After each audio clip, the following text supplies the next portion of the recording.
നമസ്കാരം, മലയാളി വാർത്തയിലേക്ക് സ്വാഗതം.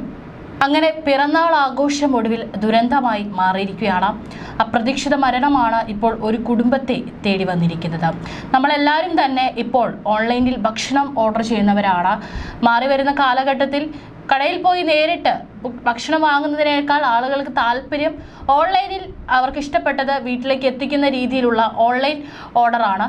അപ്പോൾ കേക്കും, പിറന്നാൾ ആഘോഷത്തിന് കേക്കും നമ്മൾ ഇത്തരത്തിൽ വാങ്ങാറുണ്ട്. അതിനുള്ള എല്ലാ സൗകര്യങ്ങളും ഇന്ന് എല്ലാ ഓൺലൈൻ ഫുഡ് ഓർഡർ ചെയ്യുന്ന പ്ലാറ്റ്ഫോമുകളിലെല്ലാം തന്നെ നമുക്ക് ലഭ്യമാണ്. ഇപ്പോൾ അത്തരത്തിൽ പിറന്നാൾ ആഘോഷത്തിന് ഓൺലൈനിൽ നിന്ന് ഓർഡർ ചെയ്ത കേക്ക് കഴിച്ച് ഭക്ഷ്യവിഷബാധയേറ്റ് 10 വയസ്സുകാരിക്കാണ് ദാരുണ അന്ത്യം സംഭവിച്ചിരിക്കുന്നത്. കഴിഞ്ഞ ഞായറാഴ്ചയായിരുന്നു പഞ്ചാബിലെ പട്യാല സ്വദേശിയായ മൻവിയുടെ പിറന്നാളിലാണ് കേക്ക് വാങ്ങിയത്. കുടുംബത്തോടൊപ്പം പിറന്നാൾ ആഘോഷിച്ചു, ആളുകളെല്ലാം ഉണ്ടായിരുന്നു. കേക്ക് കഴിച്ച എല്ലാവർക്കും രാത്രി 10 മണിയോടെയാണ് അസ്വസ്ഥതകൾ അനുഭവപ്പെട്ടതായി മൻവിയുടെ മുത്തച്ഛൻ ഹർബൻ ലാൽ പറഞ്ഞത്. അതിൽ ഏറ്റവും കൂടുതൽ എല്ലാവരും കേക്ക് കൊടുത്തിരുന്നതും ഈ ഒരു കൊച്ചു കുഞ്ഞിനായിരുന്നു. മൻവിയുടെ സഹോദരനും ഛർദ്ദിച്ചു. തൊണ്ട വരണ്ടെന്ന് പറഞ്ഞ് മൻവി ഇടയ്ക്കിടെ വെള്ളം ചോദിച്ചു വാങ്ങിയിട്ടുണ്ടായിരുന്നു. അല്പസമയത്തിന് ശേഷം ഉറങ്ങുകയും ചെയ്തു. പിറ്റേ ദിവസമാണ് ആരോഗ്യനില വഷളായ നിലയിൽ ആശുപത്രിയിൽ പ്രവേശിപ്പിച്ചത്. വൈകാതെ അവിടെ വെച്ച് മരിക്കുകയായിരുന്നു. ഓൺലൈനിൽ ഓർഡർ ചെയ്ത ചോക്ലേറ്റ് കേക്കിൽ നിന്നാണ് വിഷപദാർത്ഥം അടങ്ങിയിരുന്നുവെന്ന്, അതാണ് മരണത്തിന് കാരണമായതെന്നും കുടുംബം ആരോപിക്കുന്നു. കുട്ടിയുടെ കുടുംബത്തിന്റെ പരാതിയിൽ ഇപ്പോൾ പോലീസ് കേസെടുത്തിട്ടുണ്ട്. ബേക്കറി ഉടമയെ പ്രതി ചേർത്ത് FIR ഫയൽ ചെയ്തിട്ടുണ്ട്. പോസ്റ്റ്മോർട്ടം റിപ്പോർട്ട് ലഭിച്ചിട്ടുണ്ടെന്നും കേക്കിന്റെ സാമ്പിൾ പരിശോധനയ്ക്ക് അയച്ചിട്ടുണ്ടെന്നും പോലീസ് വ്യക്തമാക്കി. പരിശോധനാ റിപ്പോർട്ട് ലഭിക്കുന്ന മുറയ്ക്ക് തുടർ നടപടികൾ സ്വീകരിക്കുമെന്നും പോലീസ് അറിയിച്ചിരുന്നു. എല്ലാത്തിനും നമ്മൾ ഇന്ന് എന്തിനും ഏതിനും ഇപ്പോൾ ഓൺലൈനിൽ നിന്ന് സാധനങ്ങൾ ഓർഡർ ചെയ്യുന്നവരാണ്.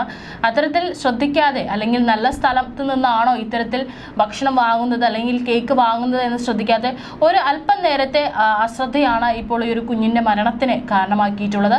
നമ്മളൊരു പക്ഷേ ചിലപ്പോൾ വില ഓഫറിൽ കിടക്കുന്നത് കാണുമ്പോഴോ അല്ലെങ്കിൽ വില കുറച്ച് എന്തെങ്കിലും കാണുമ്പോഴോ നമ്മൾ അത് വാങ്ങുന്നവരും കൂടുതലാണ്. ആ സമയത്ത് അതിൻ്റെ ക്വാളിറ്റിയോ മറ്റോ ഒന്നും പരിശോധിക്കാതെയാണ്, അല്ലെങ്കിൽ അതേതാണ് ഹോട്ടൽ എന്നൊന്നും പരിശോധിക്കാതെയാണ് ചില ആളുകൾ ഇത്തരത്തിൽ ഭക്ഷണം ഓർഡർ ചെയ്യുന്നതും അതുപോലെ തന്നെ ഈ കേക്കൊക്കെ വാങ്ങുന്നത്. പക്ഷേ അത് നമ്മുടെ ജീവന് തന്നെ അപകടത്തിലാവും. നേരിട്ട് പോയിട്ട് തന്നെ നമ്മൾ സാധനങ്ങൾ വാങ്ങിയിട്ട് നമുക്കത് വിലയിരുത്താൻ സാധിക്കാത്ത കാലഘട്ടത്തിലാണ്.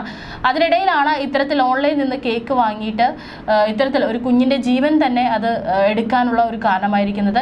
ഏതായാലും വലിയ രീതിയിൽ തന്നെ ഈ ഒരു ബേക്കറി ഉടമയ്ക്കെതിരെ വിമർശനം ഉയരുന്നുണ്ട്. ഏതായാലും കേസെടുത്തു, തുടർ നടപടികളെല്ലാം സ്വീകരിക്കുമെന്ന് ഉറപ്പ് പോലീസ് നൽകിയിട്ടുണ്ട്. ഏതായാലും ഈ ഒരു ദുരന്തം എല്ലാവർക്കും സംഭവിച്ചെന്ന് വരാം. കാരണം ഇന്നത്തെ കാലത്ത് ഇത് സ്വാഭാവികമാണ്, എല്ലാവരും ഇത്തരത്തിൽ ഭക്ഷണം ഓൺലൈനിൽ നിന്ന് വാങ്ങുന്നത്. പക്ഷേ ഒന്നിനെയും കണ്ണടച്ച് വിശ്വസിക്കരുത് എന്നുള്ള ഒരു സൂചന അല്ലെങ്കിൽ ഒരു മുന്നറിയിപ്പാണ് ഇത്തരത്തിൽ ഈ ഒരു സംഭവത്തോടു കൂടി തരുന്നത്. ആ കുഞ്ഞിൻ്റെ കുടുംബമെല്ലാം തന്നെ വളരെ ദുഃഖത്തിലാണ്. ഏതായാലും കേസെടുത്ത് കൂടുതൽ അന്വേഷിച്ച് മാത്രമേ എന്താണ് സംഭവിച്ചത് അല്ലെങ്കിൽ ഈ കേക്ക് ഉണ്ടാക്കിയത് ആരാണ് എന്നുള്ള കാര്യത്തിലെല്ലാം തന്നെ വ്യക്തത വരൂ എന്നും പോലീസ് അറിയിച്ചിട്ടുണ്ട്.